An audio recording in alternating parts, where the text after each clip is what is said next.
na warri biiroodhaallee ganama kanallee naa dawwalanii kana booda rakkoo tokko yoo uumama ta'e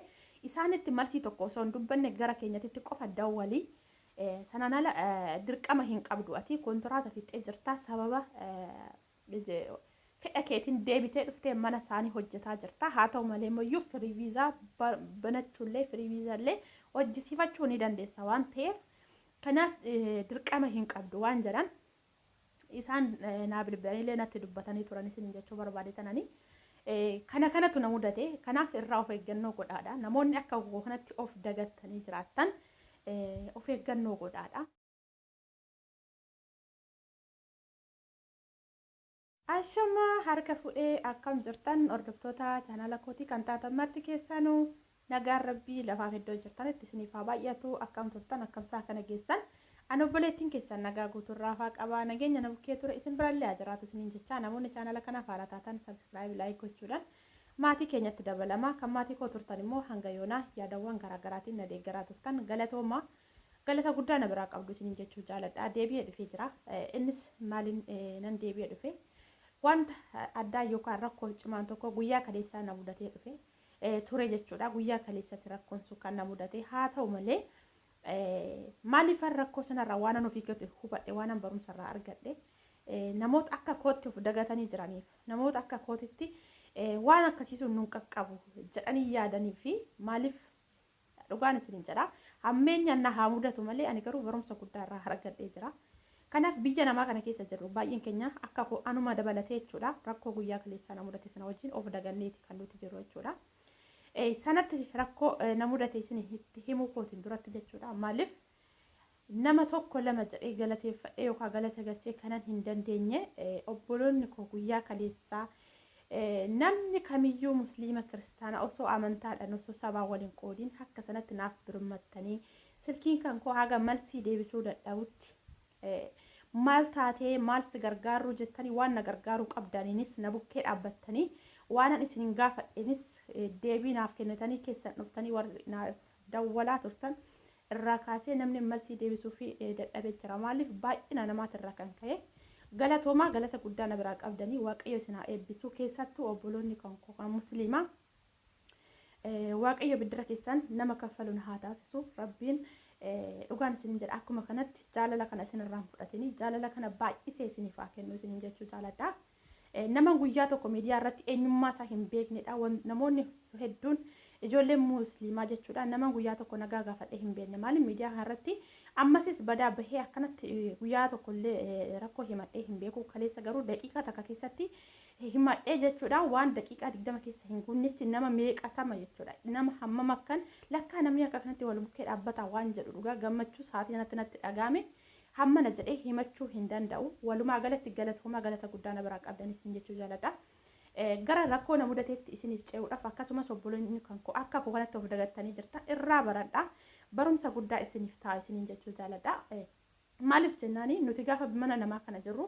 hamma ta'e tokko irraa gubbaadhaan gaafa nutti kolfan akkasumas immoo waggaa dheeraa gaafa isaan bira hojjenne waan garagaranii namatti jirutti jijjiiraman waan battala sanatti hammeenya guddaa nutti yaadan nutti hin fakkaatu dhugaa nuti keessi keenya garaan keenya baay'ee laafa yookaan garaa laafna gara laafummaadha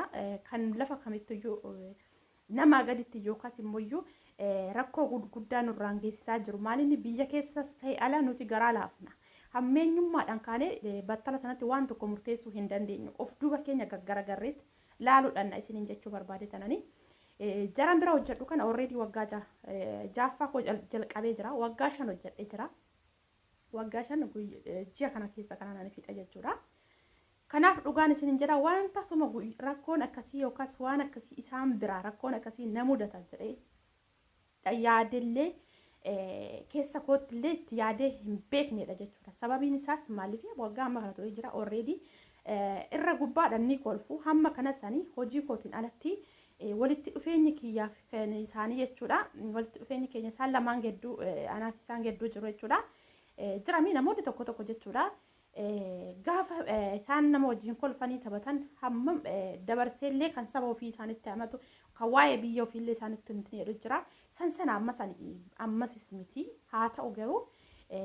haala hojii kootiinis jedhan hojjedha nan isaan kabajaa na kabajaniiti kan nan hojjedhaati ture hamma yoona kana jechuudha guyyaa kaleessaa garuu waan hin yaadne waan hin saabne na mudate maalidha innis tokkoffaa namni sodaa qabu amma fakkeenyaa fi gizee tokko waan rakkoon akkasanii osoo nuti itti yaadin nu mudatu sababa sodaatiin murtoo tokkoffaa fudhachuu dandeenya jecha hamaa tokkoffaa baasuu dandeenya jechuudha. An garuu dhugaan isin jedha obsa akkamiis akkanaaf kenne waaqayyo bichaa beeka. Na dhukkubaa ture sababiin isaas bu'aa lapheen qaba inni sunillee asumatti na mudate lapheen na bu'a yeroo baay'ee waan tokko yoo waan ulfaataa ol fuudhee bu'aa lapheen qaba lapheen sun hoggaanatti ka'ee haasa'ullee namatti haasa'ullee hin danda'u baay'ee ni beektan kan namni dhukkuba akkasii agartanii beektan keessattuu ijoolleen keenya kan biyya gola namaa keessa jirtan jechuudha. Kanaaf maalan ta'e achi na dhukkubni kun akka malee guyyaa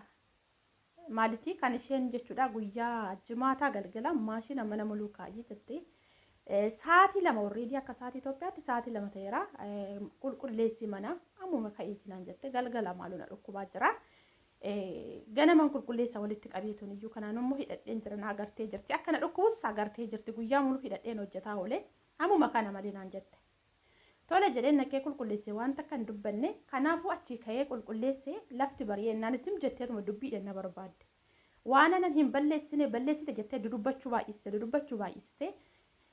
Dhugaan isin jedha maaliif kee tokkoffaa na dhukkubaa dubbachuu hin danda'u. Lammaffaa hojjetaan jira sanaanuu hin teenye. Dadhabee jennaan maalan jedhee naqee paaspoortii qonnaa kenni. Ani nan deema gara seeraa maaliif boqonnaan barbaada tokkoffaa. Lammaffaa ammoo ayya kanaa fi hojii waliin walitti dandahaa hin jiru naa kennee embaasiin deemaan jedheen. Malsii takkittiin ani dubbadheen kallattuma dhattee onlaayiniidhaan tikeetii murtee mucaa waamtee kottutiin iyyuu buufata xiyyaaraatiin ga'ii jetteen. Mucaan dhufee ka'iitii waan qabduu guuradhuuti ka'ii naan jedhee san deemaan jedheen buufata xiyyaaraan si geessaa naan jedhe. Maal ani hooladhaa kanaatiin na gottotteetuma lafaatiin na gottotte asi duukaa deemuun jedheen. Akkamitti naan jedhe anillee seeraan dhufee seera jira biyya seerri hojjetaa jiruun jira malee seeraan ala miti kana mana keessan dalagaa jiruuti anillee bilbiladhee jira akkasiin bilxii taatan kanan jedheen kanuma keessatti isa tanaa sa'aatii feesbuuk irra baheetiin ijoolleedhaa fi barreesse ijoolleen as keessa jirtanii lakkoofsa naa kennaadhaan lakkoofsa biiroo fi kan baasi naa kennaa jedheen barreesse dhugaa daqiiqaa 20 hin guunne keessatti ijoolleen jechuudha. Lakkoofsa naa kennuu bira darbanii kan narratti bilbilanidha jechuudha. Ijoollee baay'een jarri gizee naammoo raman already dhaabbannee jechoota baay'ee afaan koo irraa barbaadaa turan isaan na waraabaa jiran immoo kanaan jechuudha. Gaafa namni hin baasitti bilbila jedhu na waraabaa jiranii na haasofsiisaa jecha hamaa akkana ni baasuuf na waraabaa turanii. Haa ta'u malee ijoolleen irratti bilbilan immoo irraa kaasee ijoolleen irratti bilbilan sun immoo sagalee jara qadda'ataa turanii akka voiisiitti sagalee jara qaddaatanii warra qabantu jira jechuudha. Warra kaleenaa bilbila sana keessaa jechuudha. Kanaaf iyyuu kanuma keessa ani bilbiladhee dhufanii warri biiroodha. Maaliif waan jiru hunda tokko jedheen itti himee maal takka ta'e waan hunda isaan itti himee sanaan alatti eenyutu deebi'eetu miidhamaa ta'e isiniin jechuu barbaade tananii maaliif qulqullinati keenyan deemuunis guyyaa tokko nama gargaara. Dhiibbaa tokko waan tokko wanti nani hojjedhan jiru wanti nani godhan jiru waan jiruun itti himee isheen kanaa softi afaan biraa ijoolleen immoo iyyuu waanuma jiru waan ani dubbadhe lakkii kana wanti jiru kanuma nuyi kana lala waan biraa nagarreedhaan ijoollumti ishee jechuudha. Maaliif dhugaadha ka seerri sun isaan qabnaan akka gadi isaan hin lakkisan ni beekan waan ta'eef jechuudha. Kanaafan maaliif of dagannee jirra baay'een keenya jechuudha. Ani dhugaa tasuma waan akka sanaa na mudata jedhee yaadallee hin beeku hasaaballee hin beeku. Haa ta'u malee immoo iyyuu battala sanatti miidiyaan kunis jiraachuusaa baay'ee ariifidha. Daqiiqaa 20 waan hin guunne keessatti jarrichi ijoolleen naa kennanii jarri dhufanii qabanii kaza waan jiru itti himee achi maallaqa kollee irra na fuudhaan nan galaani jedheeni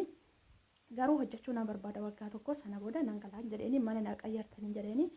itti dubbatanii deebi'anii jaratti miilatti kufanii dhiifama gaafatan tasuma dhiifama gaafatan illee garaa koo kana booda isaanitti hin fayyu kana booda ani akka isaan diina koo ta'an hin beekaa tasuma of hin dagadhu haa ta'u malee ijoolleen akka koo kana of dagattan of hin dagatinaadha. Maaliif baay'een keenya of daganneeti maaliif akka kanatti waggaa amma kana bira hojjettanii mee itti yaada guyyaa tokko kan walitti buutanii hin beekne guyyaa tokko kan jara waan tokko dhiibbaa walirra geessanii hin beekne tasuma kaanii waan isin yaane dhugaan isin jedha maaliif ani immoo dinfatii nan qaba dhugaadhaan nan deema badii tokko yoo ta'e illatuma sanatti waan sana jechuudha badii kootiin alatti yoo ta'e waan suni nan du'a yookaan lubbuu koo dabarsa malee ishi jedhee nama namaaf qaadii isaan jedhan tole jedhee isaan faana deemuun turre jechuudha battala sanatti hoolaa miti angoototamis hin deemuun jedheen dhugaa jecha kana gaafan jedhu nan kolfayyuu irra gubbaa kolfaan itti haasa'e jechuudha akka nama aariitiitti iyyuu miti. Kanaaf dhugaan isin jedha akka kanatti walii birbannee akka kanatti walii bukkee dhaabbannee akka kanatti wal gargaaruun keenya dhugaa tokkummaa itti cimsaa yookaas tokkummaa keenya cimsaa dhugaa jaalalli keessattuu nuti warri gola namaa keessa jiru waliif qabnu kuni baay'ee guddaadha. Namoonni kun wan sabaan illee amantaan illee wal qoodanii haa ta'u malee gaafa rakkoo garuu namni walirraa dheessu hin jiru. Daqiiqaa amma sanaa san keessatti isaan qaqqabanii osoo isaan jarri sun naaf dhufuu baatanii kanaaf maal isin jechuu barbaadetananii osoo nan ani daqiiquma san keessatti Facebook irra ba'ee tooni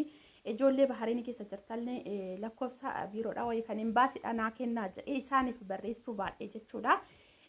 Maaliif aasaa daddarbaa dheerate keessa wayi anatu jecha hamaa isaaniin jedha sanuma keessa rakkoo kan san caalu narra ga'a. Garuu dhugaan isiniin jedha battala sanattis na qaqqaban jedheeti miti biyyaansi amma galgalaatitti wanti sun kan na mudate akka sa'aatii Itoophiyaatitti naannoo sa'aatii 6 amma galgalaatitti sila nama na qaqqaban jedheen kana nan barreesse garuu daqiiqaa 20 keessattidha. Kan ijoolleen lakkoofsa sana ilaa kennanii akka chaansi immoo lakkoofsa biiroo nan qaba jalqaba silkiin kan koo geedduun formaatii na jalaa ta'ee ture achumaan na jalaa badee maaliif ani waggaa kana keessatti waa'ee biiroo guyyaa takka akka dhufeenis guyyaa takka biirootti illee deebi'ee hin beeku. Guyyaa tokko illee jechoota akkas akkasiitti irratti walitti buunellee isaan illee na himatanii illee isaan himadhee hin beeku jechuudha. Kanaafan of dagadnee warri jennu amma akkuma nan of dagadhee waan kun tasuma narra gaadhee yaadillee hin beeku isin jechuu barbaadetananii namoonni akka koo kanatti of dagattanii jirtanillee baay'een keessa sababa jirtaniif of hin dagatinaadha. Dhugaan isin jedha jarri amma barbaadanillee yoo ta'e keessi garaa isaanii mirma akka ta'e jechootan kaleessa fayyadame keessatti illee jechuudha. Waan hundarra dursee ani waanan isinirraa bara dhibeettaniin jedhan irra gubbaadhaan kofaltanii keessa immoo keessan garaan keessi keessan bineensa ta'uu nu badheen jedhee dhugaa rabbii jechuudha. Keessi garaa keessanii bineensa ta'uu nu badhee jecha kana bichaan fayyadame waanan haaseessan keessatti namni yaadadha. Kanaaf ijoollee baay'een voice isaanii warra qaddaatanii qabatu jira jechuudha. Gizee isaan natti wacan yookaan gizee isaan malsii afaan deddeebisan waan anani dubbadhu afaan koo isaan na qoraa turanii ijoolleen naa bilbilanii silkii irra kaaseen zim jedhee lafa kaa'ee wifi immoo narratti balleessan tokko jechuudha. An garuu paaspoortii waan beekuuf tokko nan banadhee ka wifi lama jira. Isaan wifi hin qabdu sila amma bilbiluu hin dandeessu waan jedhan wifi narraa cufanii an tokko banadheen jira. Bakka kanattis immoo yeroo tokko of hin dagatinaadha. Paaspoortii wifi illee yoo hin beektan ta'e daataa banadhaa yookaan daataa guuttadhaa qabaadha silkii keessan keessaa yerootti daataa hin dhabinaadha. Waan isin mudatu hin beektan jechuufanani. Kanaaf ijoollee baay'een sagalee jaraa kan qaddaatanii qabantullee jira. Battaluma sanatti dursanillee waan dubarra dhufullee hin beekun waan ta'eef lookeeshinii nu ergi jedhanii warra sagalee naa kaa'antu jira. Lookeeshinii nama 4 nama 5 birallee jira jechuudha. Dursii nu ergi wanta sana booda si mudatu sababa hin beekneef lakkoofsa manaa waliin maal takka ta'e silkiin kee biyyaansi cufamee jennaan sanaan si barbaadu yookaan saraan lafaatu jirtu barbaacha dhufna waan ta'eef kanallee kaa'e jedhanii keessan cannaqamanii jechuudha. Keessattuu ijoolleen musliimaa kana maqaa isaanii hin daganne ijoollee lama Samiiraa fi Jamiiladha. Takkamooyyuu Hayaat jedhamti. Dhugaan isin jedha. Isaan sadan sana bira ni jira amma lookeeshiniin mana kanaa jechuudha. Kanaaf obboloota koo mudannoo kaleessa na mudate irratti barumsa guddaan irraa baradhe barumsa dhugaan isin jedha. Maalifan obboloota kootiif hin qoonne waan kana waan jedhuun fuula keessan dhufe ndaawun har'a fuulli kan kuullee narra bobbokokee jira kaleessa nan bu'e sana booda immoo illikiin na boochise naa warri biiroodhaallee ganama kanallee naa dawwalanii kana booda rakkoo tokko yoo uumama ta'e isaanitti maltii tokko osoo hin dubbanne gara keenyatti qofa dawwalii sanaan ala dirqama hin qabdu ati kontiraata fixee jirtaa sababa fedha keetiin deebitee dhuftee mana isaanii hojjetaa jirta. Haa ta'u malee immoo firii viizaa banachuullee firii viizaallee hojjisiifachuu ni dandeessa waan ta'eef kanaaf dirqama hin qabdu waan jedhan isaan naa bilbilanii natti dubbatanii turan isin jechuu barbaadetananii kanatu na mudate. Kanaaf irraa of eeggannoo godhaadha. Namoonni akka kanatti of dagattanii jiraattan of eeggannoo godhaadha. Haa ta'u malee immoo gizee tokko wanti hundumtuyyuu sababa qaba. Sababa tokko malee isin mudatu ani dhugaan isin jedha jaalala namni namaaf qabu baay'eettan gadi fageenyaan baradhe haa ta'u malee kana duras ta'ee eenyummaa kootirraa qabee ijoollummaa koorraa qabee jechuudha nama addaan qooduun jaaladhu nama namummaa isaatiin an kabaja amantaa namaallee tuqee hin beeku guyyaa takka waa'ee amantaa namaallee irraa gadi kaasee haasaa hin beeku peejii feesbuukii koos ta'ee peejii kallattii karaa kamiitiin waan amantaadhaan wal qabate kana guyyaa takka poosti godhee hin jiru peejii koo jala jechuudha maaliif hin jaaladhu akka amantaa isaaniitti nin kabaja isaanillee amantaa koo akkanaaf kabajaan nan barbaada akka namummaa isaaniitti nan jaaladha isaanillee akkana jaalatan nan barbaada kanaaf sababuma sanaaf jaalala namaa waaqayyo akka sanatti daqiiqaa tokko keessatti nama hagana jedhee lakkoomsaan lakkaa'een fidne jaalala akkasii natti agarsiise waan jedhu tokko jechuudha keessi koo ammallee deddeebi'eet itti gammada jechuudha sanatti ijoollee baay'eedhanis wal baree jira ijoollee baay'eedhanis wal qunnamee jira duraan biyaansi biyya kana keessa nama tokko ilama waan namni ani silkii isaanii qabu jechuudha waggaa amma kanaa keessatti jechuudha kanaafiyyuu obboloo tokko walumaa galatti haasaa isinitti hin dheeressu mudannoon guyyaa kaleessaa na mudate isa kana fakkaata namoonni akka koo kana of dagattanii jirtan of eeggannoo godhaadha of hin dagatinaadha yeroo kamiyyuu halagaan halagaadhuma maaliif halagaan garaan keessi bineensuma amma feellee ta'e nama biyya keenya osoo ta'e osoo dura xalaata turtanii xalaatuma taatanii nama kasaayyuu kan miitan ta'e gaafa sirra kaddasan namni sirratti ilaalu namni kan keenya jechuudha namni keenya biyaansi afaanin miidiyaa kanarratti darbee walitti darba malee gaafa miidhama walii argan immoo